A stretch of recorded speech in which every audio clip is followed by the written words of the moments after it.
É óbvio que quem apostou aí que a Globo ia se render 100% ao BRICS e que depois aí de mostrar a Dilma sem nenhum comentário negativo e que isso ia durar muito tempo, perdeu a aposta, né? É óbvio que depois da Globo falar aí dos BRICS sem nenhuma fake news muito grande a respeito, viriam ordens lá de cima, que é lá dos Estados Unidos, ou seja lá de quem for, para dizer, ó, é para bater forte no BRICS. Quem assistiu o Jornal Nacional ontem se desinformou. Não é a primeira nem a segunda, é a enésima vez que quem assiste o Jornal Nacional não se informa, se desinforma. Eu digo, desinforma é o seguinte, era melhor ficar assistindo desenho animado do que assistir o Jornal Nacional, porque você estaria menos desinformado. Eles mentem. O Jornal Nacional resolveu ir com a artilharia pesada para cima do Lula. O Lula fez um discurso, que inclusive o vídeo está aqui no Plantão Brasil para quem quiser ver, fez um discurso histórico no BRICS por videoconferência. Os presidentes, primeiros ministros e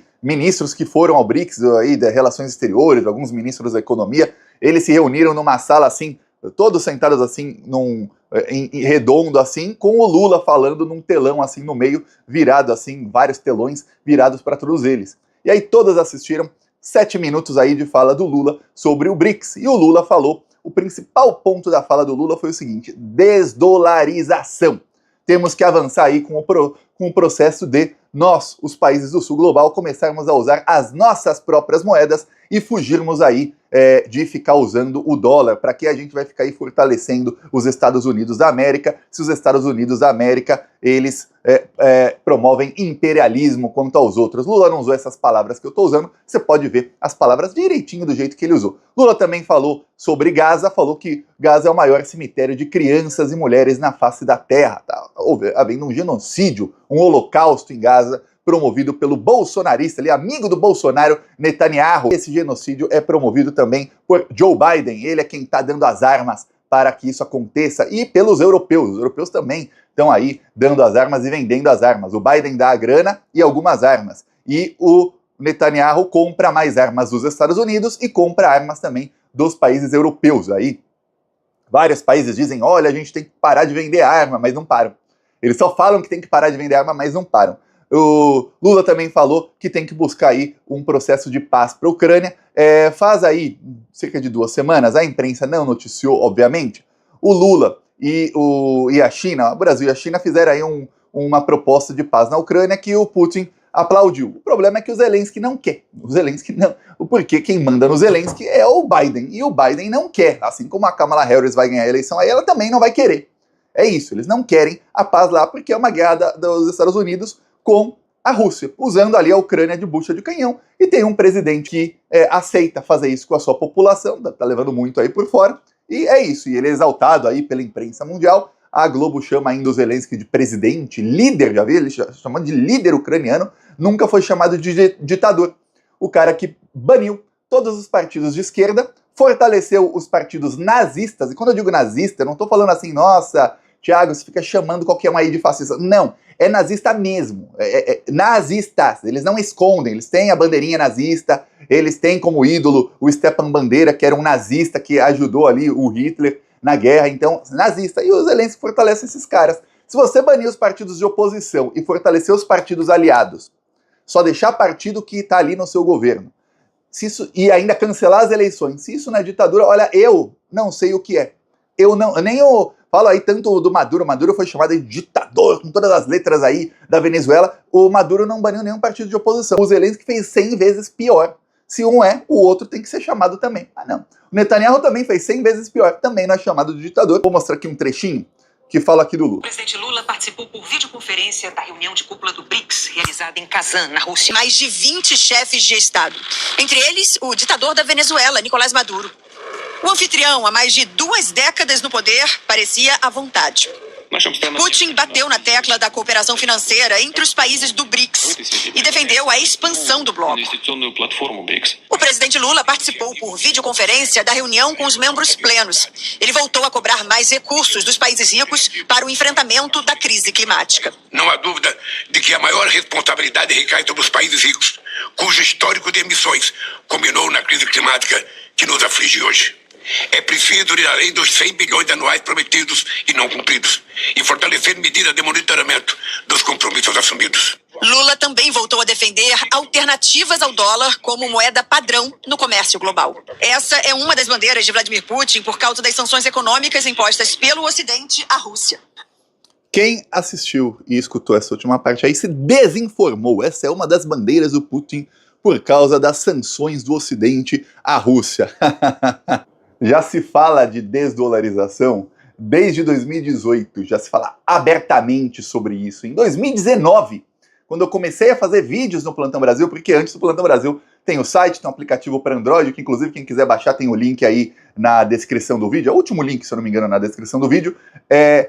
Tem também uma página muito grande no Facebook, com mais de 1 milhão de seguidores, e lá eu publicava muita coisa. Mas quando eu comecei a fazer vídeo, uma das primeiras que eu comecei a falar foi, olha, vai começar a haver aí um processo cada vez maior de desdolarização. O problema é que o BRICS está enfraquecido porque o Brasil está com o Bolsonaro, e o Bolsonaro é um vassalo dos Estados Unidos. E o Bolsonaro é cachorrinho do Donald Trump. Eu falei lá, na época, os vídeos eram mais curtos, eu fazia ali uma análise até mais curta, mas já falava de desdolarização.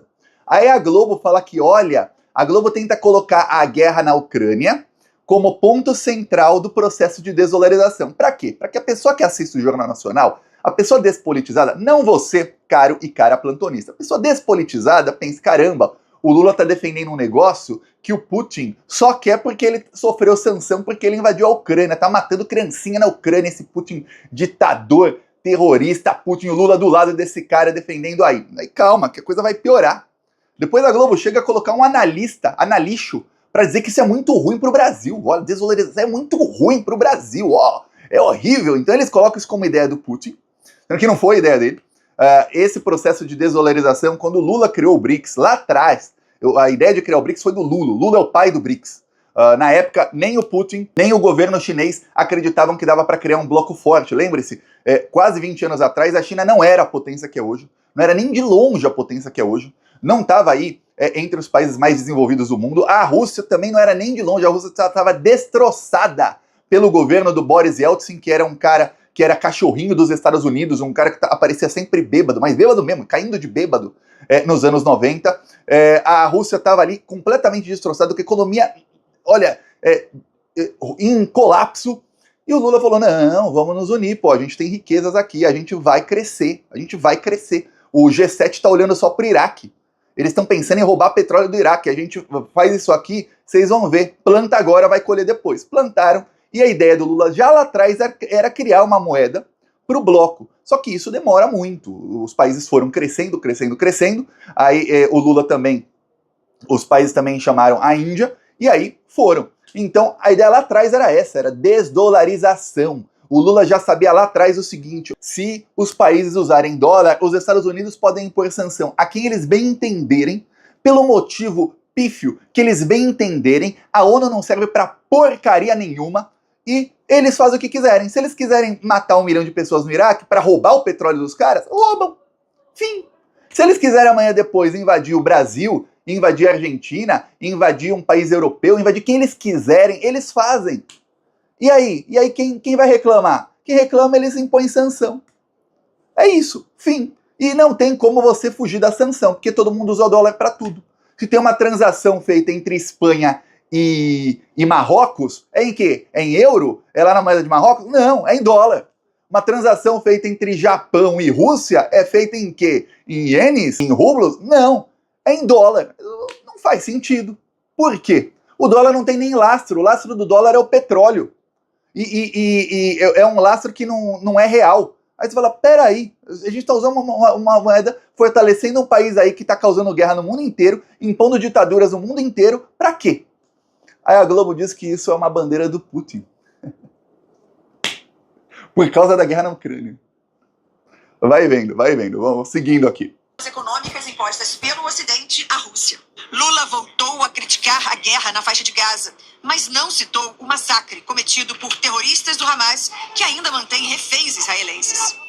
Lula defendeu negociações de paz também para acabar com o conflito na Ucrânia, sem mencionar a invasão russa ao país vizinho. Gaza se tornou o maior cemitério de crianças e mulheres do mundo. Essa insensatez agora agora se alastra para a Cisjordânia e para o Líbano.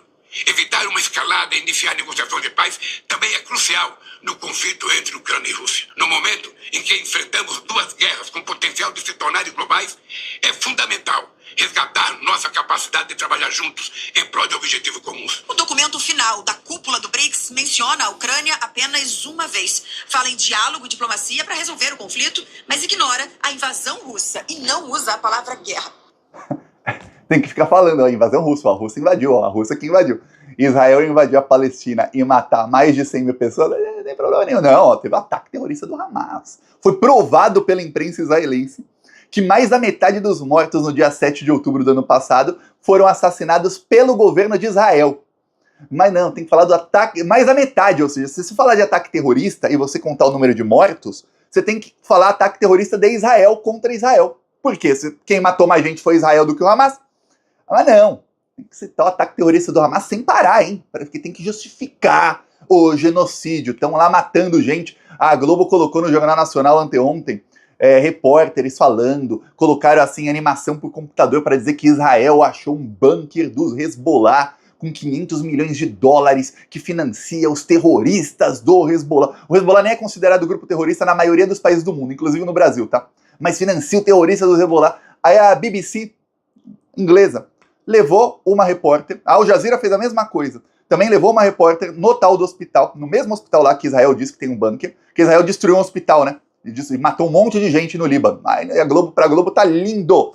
Aí eles foram em cada centímetro do hospital, foram embaixo, em cima, tudo que você puder imaginar, lá com as câmeras, não acharam nada, mas nem vestígio do tal do bunker. A Globo falou isso? Ficou a fake news. Ficou a fake news de Israel. De um governo que, lembre-se, é amigo do Bolsonaro, é o mesmo modus operandi, a fake news. E a Globo deixa lá a fake news. Quem assiste a Globo se desinforma. Peço aí sua inscrição no canal. Falou!